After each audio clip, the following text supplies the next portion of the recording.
What's up, everybody? We're back. Yes. Hey, welcome back to the Metalhead's Journey. Hey, so 2024. hopefully you guys. What? 2024. It's our first Yeah. episode Hey, of Happy the New year. Year. Yeah, that's right. Happy New Year 2024. Hey, so hopefully you guys followed along with our Master of Brackets. We did a 9-episode epic run of trying to figure out what the greatest Metallica song of all time was. Go back and check that out.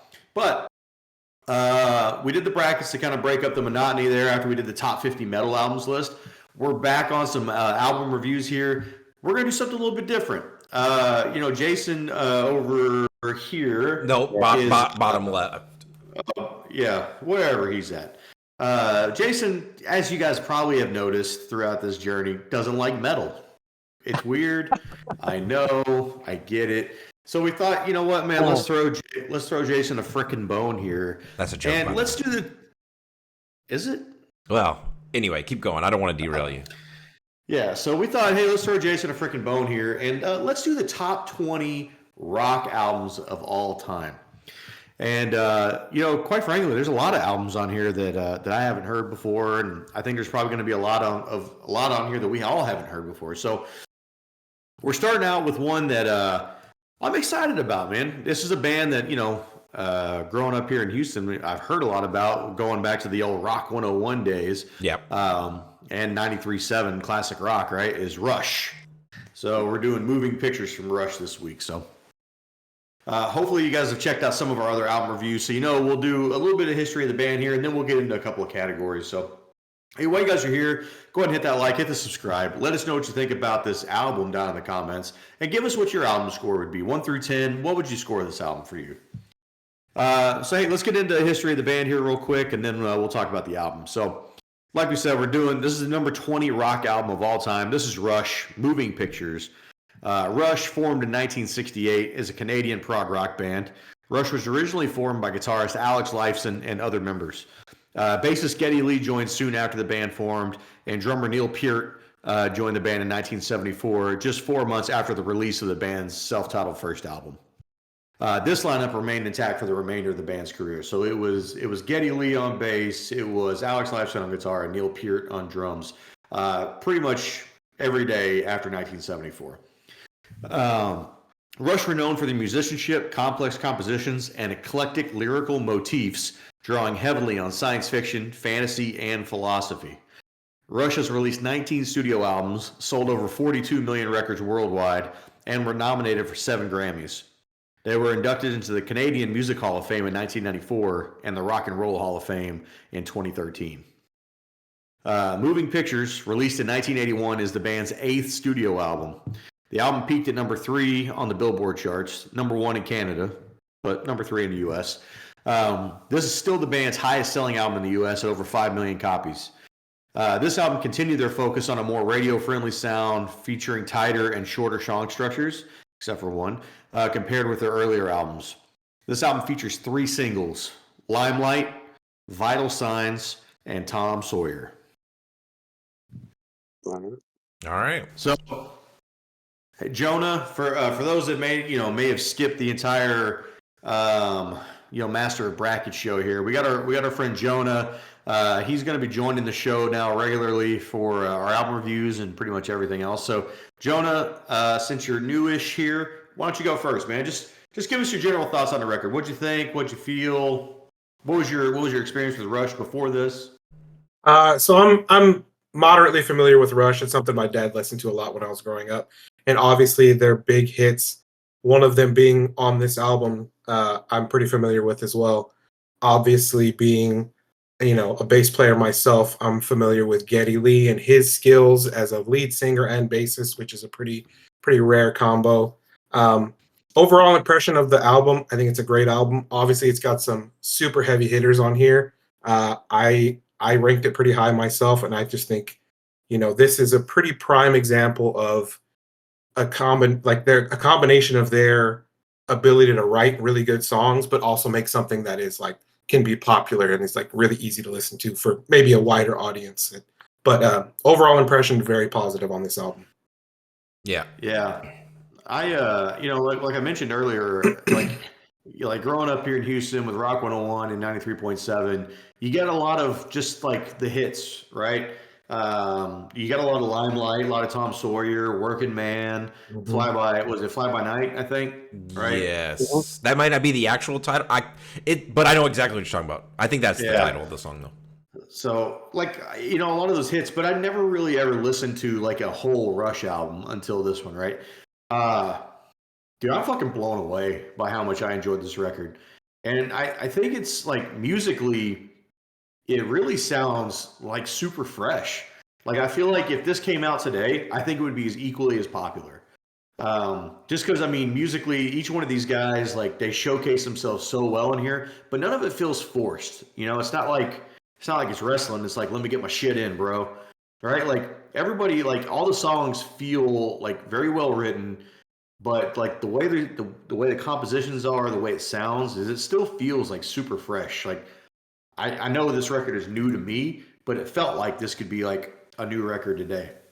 But dude, I'm blown away. Like, I knew of like Neil Peart and like his drumming ability and things like that, and obviously about Alex Lifeson. And I mean, you knew all three of them were really good musicians, but I would say like I'm mostly blown away by Geddy Lee and his bass playing ability on this. Like, again, a lot of the songs I had heard before were just good, like, rock songs, maybe more guitar driven, more riff driven. But I mean, there is so many good moments on here that are Geddy Lee driven, bass driven, right? So overall, man, I loved it. Super blown away by this. Yeah. I'm gonna piggyback a lot on what Josh said. I was familiar with Rush. Listened to the radio in the Houston area. You get inundated with Rush. I wouldn't say 24/7, but if you turned on the 101, given any time of the day, there's a good chance that a Rush song was going to come on within the next 15 minutes.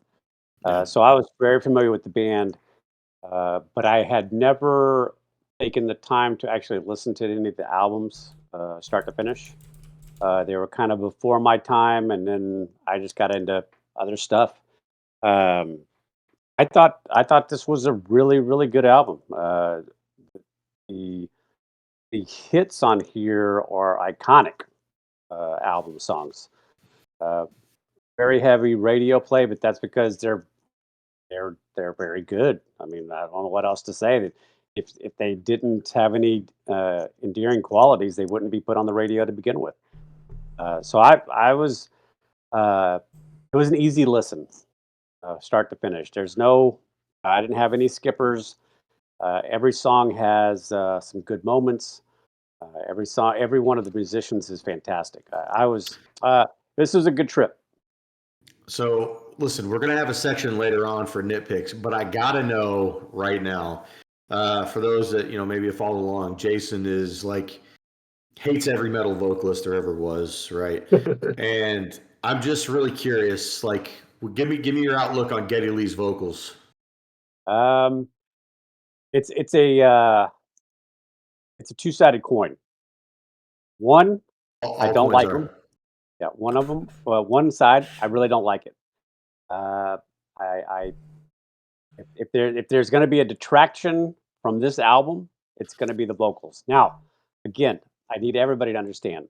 I think he sings beautifully, but the tone in which he sings, which is absolutely fine for just about anybody who can sing, it just doesn't. It just does not inspire me to just want to listen to this for the fun of it, or just in the background or anything like that.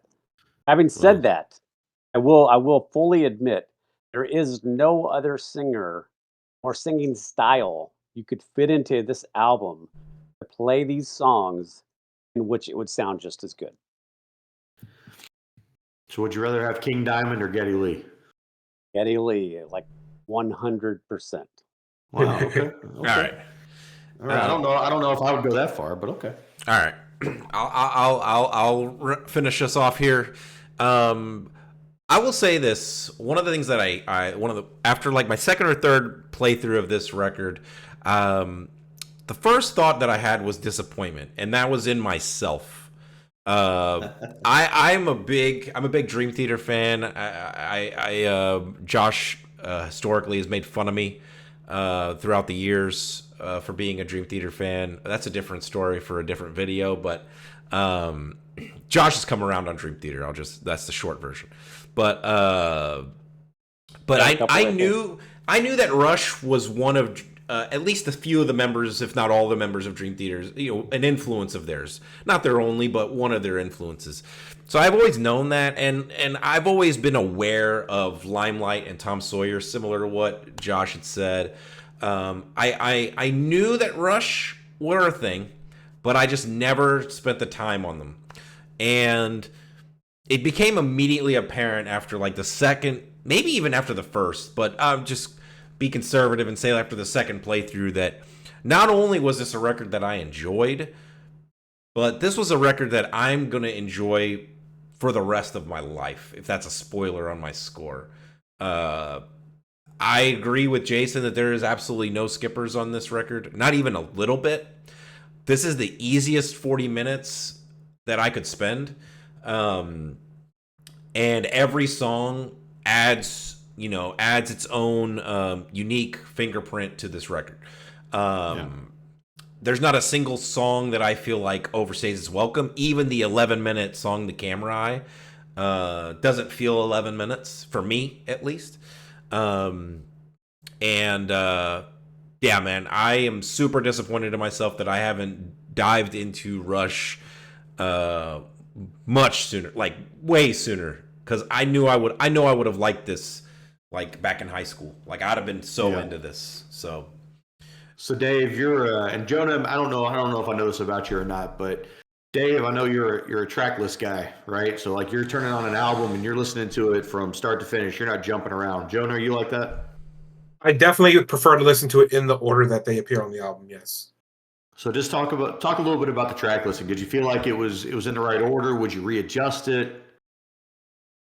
I don't think I would make any specific adjustments. I think there's a pretty good pacing going from Tom Sawyer, which is super upbeat, high energy. I mean, as soon as that first note and the Oh, drums dude, it's kick in on iconic. that first song, it just you pop immediately.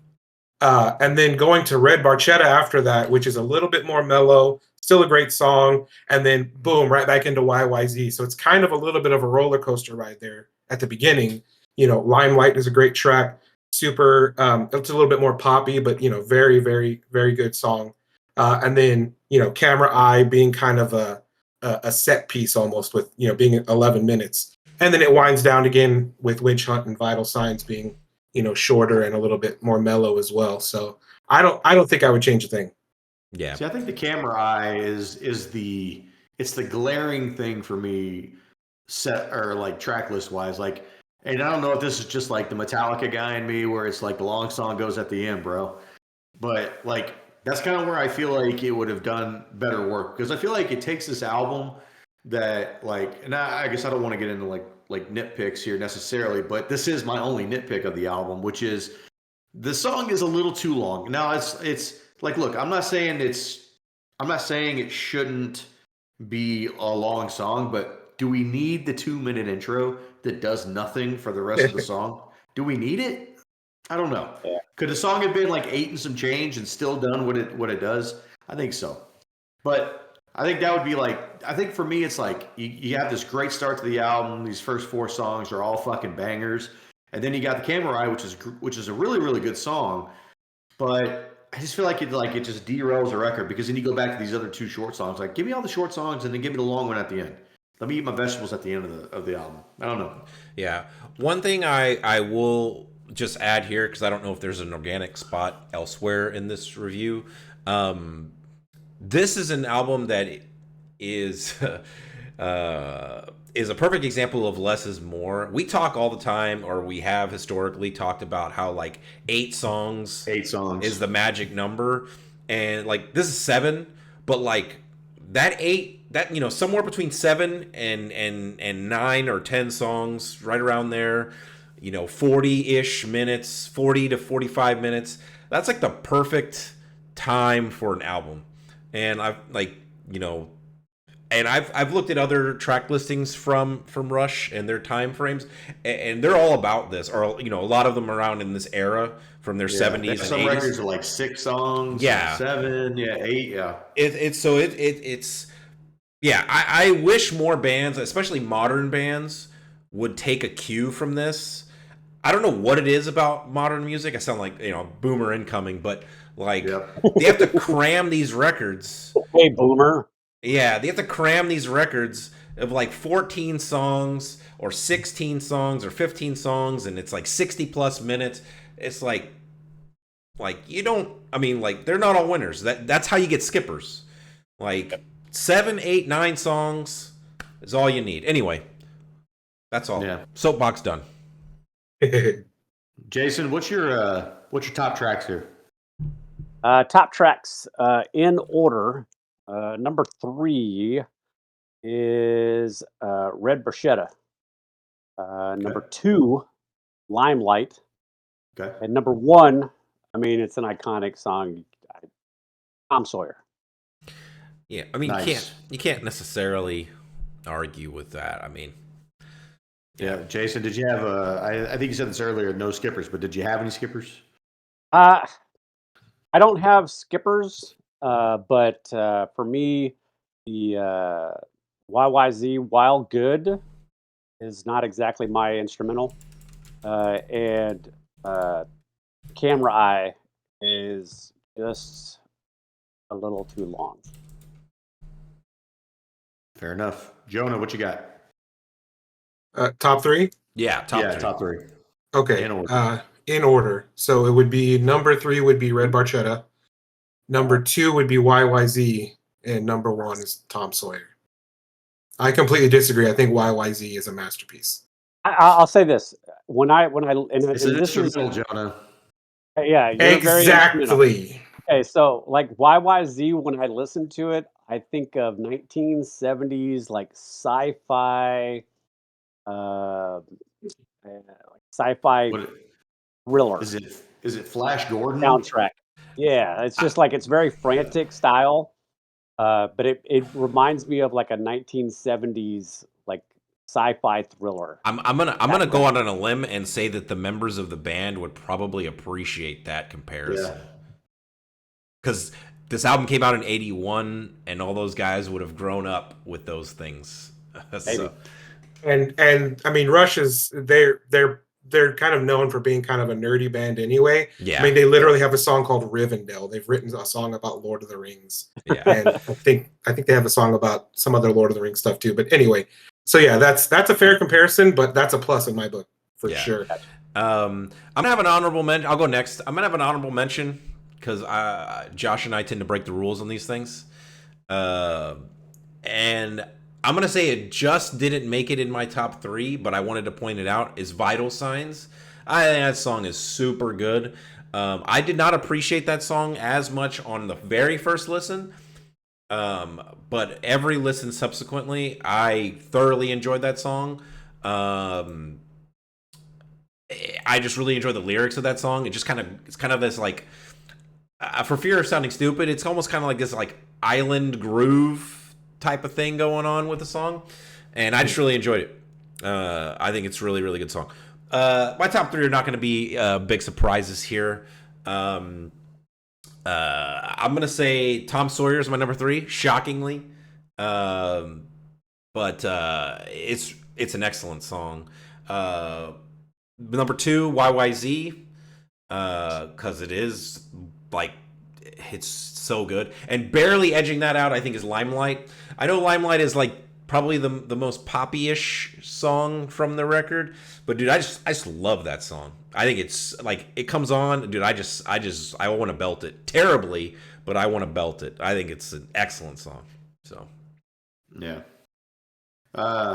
Yeah, normally I would join you in this honorable mention, but there's only 7 tracks. I mean, like, get out of here with that. All right, look. Like I mentioned earlier, like, obvious. There should be an obvious skipper for me, but there are no skippers on this record. I think most of the songs on this record are absolute fucking killers. And my number 3 favorite track on this is YYZ. This This Metallica is how you do an instrumental. Okay. Like, look, everybody on here is crushing it. There's so many great moments to feature the band. And look, it's a little quirky. It doesn't like. I think this is what I like about it. I feel like my problem with the Metallica ones, going back a little bit, is like they're so serious and they're just boring. Like this is like it's 4.5 minutes. It's quirky as fuck. There's all kinds of shit going on, dude. I mean, it's like a nonstop like fucking squirrel, you know? Yeah. And I don't know, man. There's just something really fun about it. And I mean, just musicianship. Geddy Lee, man. God, so good. I checked out a live version of this, the one they did at the Foo Fighters Taylor Hawkins memorial show with Danny Carey on drums. Dude, Geddy Lee's just ripping, and he's just sitting there like, "Hey, no big deal." You know, yeah, I like that they all get their moment to shine in that song. Yeah, it's so good. Number 2 for me, Dave. I totally agree with you. Limelight. I think it is the better of the two songs between like Tom Sawyer and Limelight. Cool riff to start the song, and I love Geddy Lee's vocal melodies. And speaking of vocal melodies, number 1 song, Dave, doesn't have to be an honorable mention. It can be number 1. Vital Signs. Dude, it's so good. Dude, the vocal melodies in this song are unstoppable. Dude, I love the way the song ends too. Like just the repeating. Yeah. Oh, dude. Yeah. Man, now I want to listen to that song. Yeah. It's so good. Yeah, no skippers for me. I did bring up my lone nitpick for this album earlier, which is, did we really need the 2-minute like intro into Camera Eye before it gets into like the real meat of the song? By the way, lyrics don't start in that song until about 3:45. No big deal. That's a lot. Yeah. What do you guys have for nitpicks? Me, I honestly, I don't really have any. I think it's a great album from start to finish.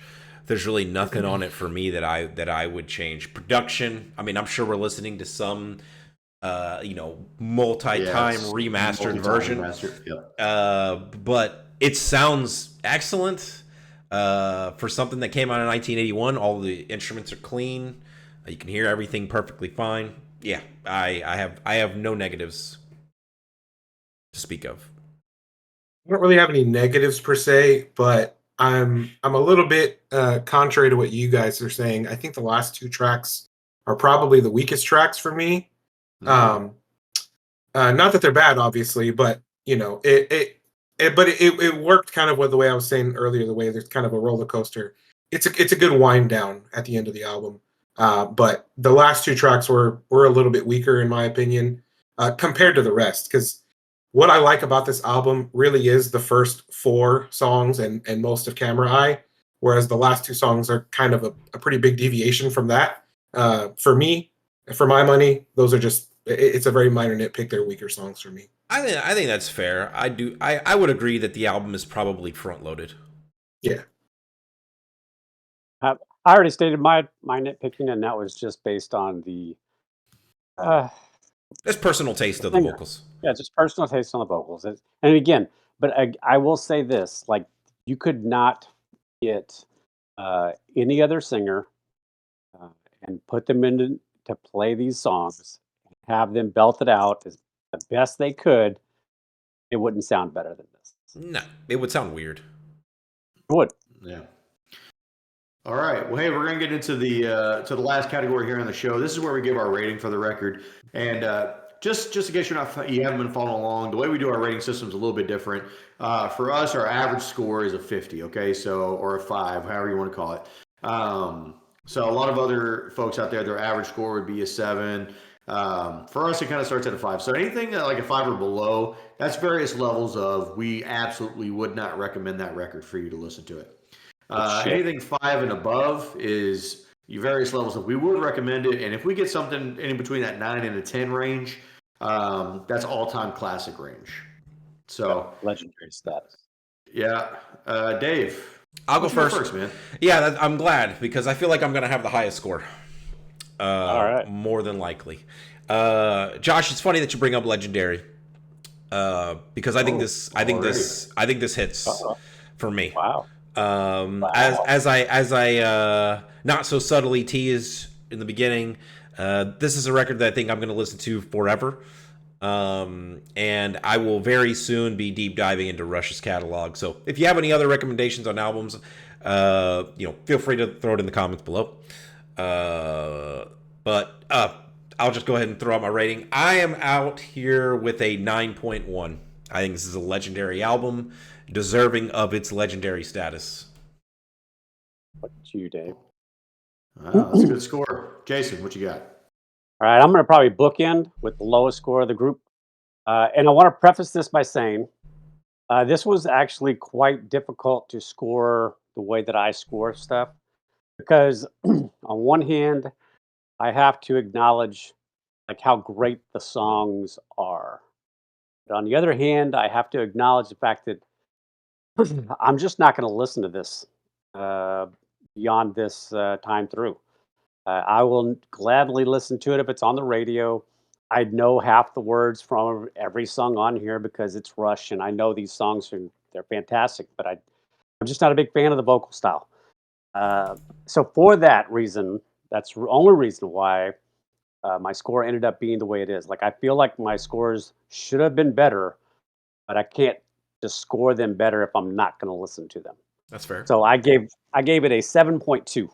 Oh, that's way better than I thought you were going to give it. I thought you were going to be in the 6s. I was going to freak out, dude. Good for you. All No, right. look, this is like I said, this is a great album, and his vocals don't upset me or anything like that. Like they just don't inspire me to want to keep listening beyond what I have to listen to. Yeah. All right. Well, I'll go and we'll let Jonah, we'll let the FNG go last here. Hey, so fucking new guy for those that don't know.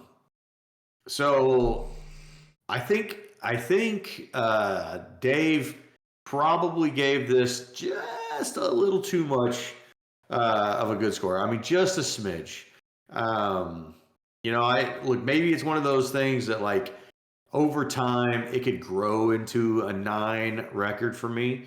But we kind of started listening to this record, I don't know, it was like a month ago, maybe more than that. Yeah. As we were putting this together and getting a chance to revisit it this week after kind of putting it on hold for a minute. I got in a couple of listens today of it again. Man, such a good record. I'm coming in with a high score, though. I'm going to be an 8.7. I think that's incredibly respectable. All right, Jonah. So I don't know how you guys did it specifically, and I might adjust going forward, but I scored each song individually and then I averaged them out. That's how So- Jason does it. That's how Jason does it. So as a result, mine might seem a little lower than I'm giving it credit for, but my score ended up coming out to an 8.4. Okay. Great score. That is a Very great good score. score. Yeah, I mean it's a great album. Like we said before, it's a little bit front loaded. So with that, it would bring the average up way more if it was just like the first 4 or 5 songs for me personally. But What I was mean your it's lowest scoring song? it was actually Witch Hunt. What'd you give it? I gave it a 6.5. Okay. That's fair. That's fair. I mean, so it's like Yeah. you'd still listen to it. Yeah, every song is above a 5. Well, that one being the lowest. So every song is higher than that. So yeah, I mean, it's still a great album. I would still listen to it all the way through. Depending on if I'm, how long my car ride is, I might, skip ahead to 1 or 2 songs. But other than that, yeah, absolutely. All right. Jason, what's your lowest scoring song? My lowest is YYZ. What was the score? I gave it a 6.5. Wow. Yeah, God, it's so You're criminal. a moron. Okay. Anyway, that brings our average to an 8.35. And keep in mind, most people would consider that low. For us, there's 4 of us. That is an A tier record. So it's very hard for albums with 4 people to score very highly. We all have different tastes. So. What is bracketing that score?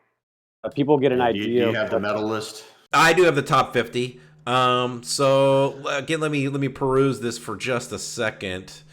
Now, as we go forward, we'll start comparing those other albums to this Rush score. So I'm just going to go a couple here, right? I don't want to take up too much time. So that's above Black Sabbath Master Reality, I did that for you, no, Josh. No. Go back.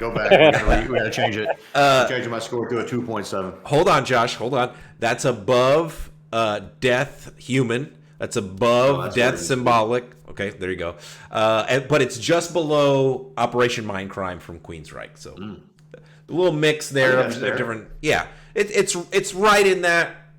It's in good company, is what we're trying to Yeah, say. and like what it was said, for anybody that's coming into this and didn't come with us on the The metal heavy one. metal list, don't be offended by the aggregate score here of a 8.4 or whatever it was, because there are 4 of us. We all have 4 different backgrounds. We have 4 different styles or tastes in music.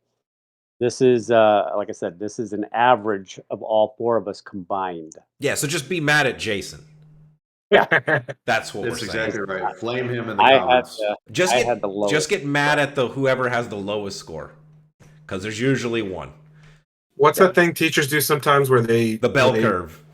Yeah, they remove the lowest score or something like that. Yeah. We would probably have removed Jason's score 47 times. Yeah, because Yeah, he would be the heavy on lowest. the metal. medal list. Yeah. All right, Josh, Probably. take us Hey, home. Well, hey, if you want to remove Jason from this show, go ahead and hit that like, hit the subscribe. We're putting out weekly metal content right now. We got metal reactions, metal reviews, rock reviews too, and all kinds of other cool shit. And hey, guys, in the meantime, live long and prosper. Take it easy, everybody. Later. Peace.